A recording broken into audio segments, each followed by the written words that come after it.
血夜鎮魂曲第二章血與回憶。艾斯特走在濕滑寂寥的貧民區，轉過兩個街角之後，便閃身進去地鐵站內。憑其超乎常人的聽覺力，他聽到尾班車即將駛至，故此立即加快步伐，走到同樣心悶寂寥無人的候車月台。他脫下帶提琴盒子，握住手腕提住提琴，行為舉止盡量扮作平凡。未幾，漆黑的隧道內出現兩點強光，地鐵列車緩緩駛到月台。艾斯特將風帽拉得更低，遮掩着容貌，急步地跳上人潮疏落的列車車廂，並徑自走到一個角落裏坐下來。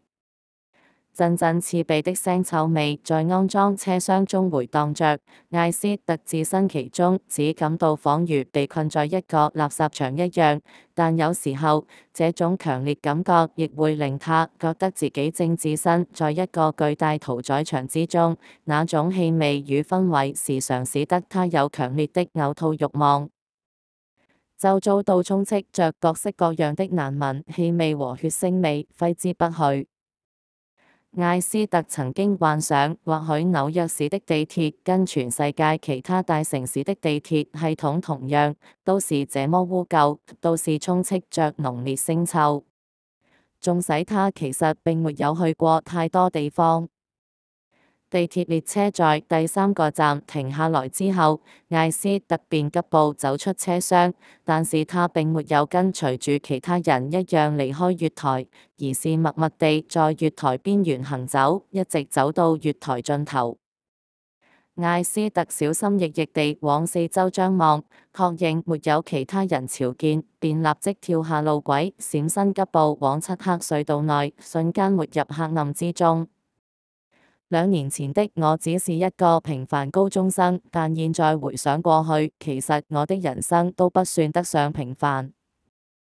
10歲那年，父母親在交通意外中身亡。我還清楚記得當天在學校上課時，老師走進班房找我，然後將我帶到校長室，被告知父母親發生意外時，我連一滴眼淚也沒有淌下，因為着實太過突然，又或是因為太難以置信，令到年少的我完全不懂得怎麼反應。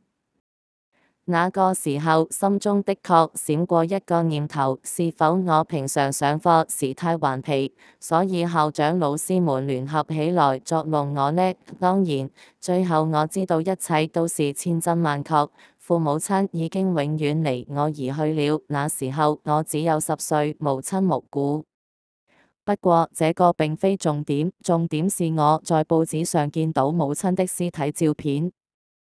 對，直到喪禮，我也沒有看到父母親的遺容，唯一見到母親遺容就是在報紙上。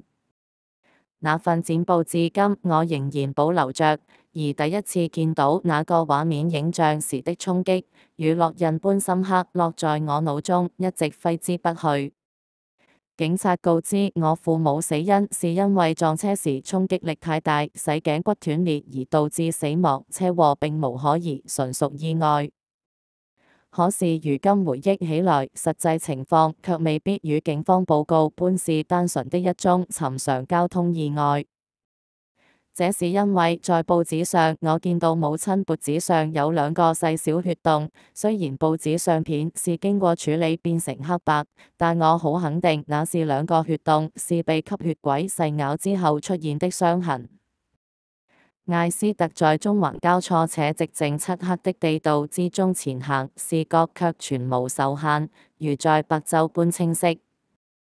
紐約市地底下存在着複雜如蜘蛛網般龐大的地道系統，多年以來經政府多個部門不斷挖掘建造，同時又不斷棄置荒廢，當中有許多地鐵廢棄支線、下水道、運輸暗道、防空洞等等。雖然環境十分惡劣，臭氣沖天又不見天日，平常人是必定會望而卻步，但對艾斯特、流浪漢們和老鼠、蟲子等卻絕對是上佳的棲身之所，因為黑暗就是保護他們的一道屏障。艾斯特走進地鐵路軌隧道旁一道暗門，穿過一條伸手不見五指且彎彎曲曲的窄狹暗道，再跨過一條下水道，然後走進另一條暗巷，再轉過幾個彎角，最終來到一道生鏽鐵門之前。他輕輕的、有規律節奏地敲門，像是敲打住暗號一樣。未幾，內裏一名金髮高壯男生將門開啟，迎接他進去。你去了哪裏呀，艾斯特？為何這麼遲才回來？金髮男生邊關上門邊低聲道：是你抄捷徑吧，法蘭克。法蘭克在女生角度絕對是一名大帥哥，金色的捲髮，修長的眉毛，亮麗精緻的藍色眼睛，筆挺鼻子，以及那個時刻嘴角微揚，像似對着你笑的嘴唇，滲透出點點不羈，尖削臉龐配上醒目端正的五官，猶如那些時裝雜誌上的模特兒，走在街上就好像會發光發熱一樣，像一顆明亮星辰般吸引着女生們的視線，令人不其然的大量釋放出多巴胺，有種飄飄然的感覺。不過，他的吸引力對於我並不止於此，我絕對沒有其他女生們般膚淺。艾斯特與法蘭克兩人居住在這個約500尺的細小密室。這裏有可能是從前地道維修工程人員的臨時起居所，又或是地道保安人員的起居室。內裏雖然狹小，但麻雀雖小卻五臟俱全，廚房浴室一應齊備。艾斯特與法蘭克兩人都有同樣心願，同樣的羈絆，亦明白不能再過正常人生活。他們決定以此為家，並秘密地將水電系統跟外邊連接上。2年以嚟一直住在此處，相依為命，感情好比兄妹一般親密。艾斯特把大提琴盒子放好，將大提琴取出來並放置在琴架上，同時慢慢地取出那柄藏身在盒中暗格的長劍，以白布輕抹清潔，然後小心翼翼地放回裝置在牆壁的劍架之上。隻劍一進門口，兩旁的牆壁上，一面裝掛了各式各樣的槍械和彈夾，另一面則裝掛滿各種閃爍銀色光芒的刀劍、飛鏢、匕首等等，活像一個武器軍火庫。法蘭克沒有理會艾斯特，只徑自走回去餐桌前繼續他的方便麵餐。艾斯特伸伸懶腰，走到放置在開放式廚房那個與冰箱並排的黑色大冷藏櫃之前。他輕輕拉開櫃門，在飄散着絲絲冷凍氣霧的冷藏櫃中取出一包手掌般大小的深紅色血漿包，將它放進一鍋熱水中解凍，然後相隔沒多久再從鍋中取出，找一枚飲管刺進袋中，接着懶洋洋地坐在法蘭克的對面，像似享受地吸吮着。我們的血存量不夠了，是時候要去捐血中心一趟。艾斯特一邊大口吸吮着血包，一邊說道：你食量如此驚人，我都快被你抽乾了。法蘭克喝着方便麵的湯水，然後說道：你時常吃這些無益的東西，要是你沒有營養，我也吸收得不好啊，難怪我經常覺得軟弱無力和肚餓吧。廢話，就算拿一頭牛的血讓你吸乾，你也不會覺得滿足吧？不過你真好，能夠擁有女生們夢寐以求狂吃而不胖的能力，都不知道究竟是誰在走運。法蘭克微笑道，說話時帥氣十足。這是做吸血鬼的其中一個好處吧？艾斯特笑着回應。那麼不如你也將我變成吸血鬼吧，我可以幫助你之餘。法蘭克以試探口吻道：我們不是已經討論過很多次麼？我以為我們已經有共識了。艾斯特揚一揚手，打斷了法蘭克的發言。艾斯特，我只是想幫你更多吧。你已經幫我很多了，艾斯特語重心長地道。我也不明白為何你就是這樣抗拒。法蘭克眉頭緊蹙，抱怨道。你就當我喜歡現在的你多一點吧。艾斯特話不，立即站起來，掉下已經喝完的血包在桌面上，然後頭也不回的轉身往淋浴間走去。父母親意外過身之後，我原本變得無依無靠，其他親人都不在紐約市，當中亦沒有人有多餘能力照顧我。在彷徨無助之際，幸好得到格倫的霍克家願意接待我。我們兩家人感情一直很要好，因為父母工作繁忙，從小時候我已經時常到他們家玩耍。他們一家四口對我照顧有加。我知道法蘭克與及他的弟弟將我當作妹妹一樣看待，而叔叔和嬸嬸亦是我如親女兒一樣疼愛，是他們令我得到溫暖與幸福，忘記了雙親死亡的悲痛。可是，溫暖的水柱打在艾斯特身上，令他頭腦清醒。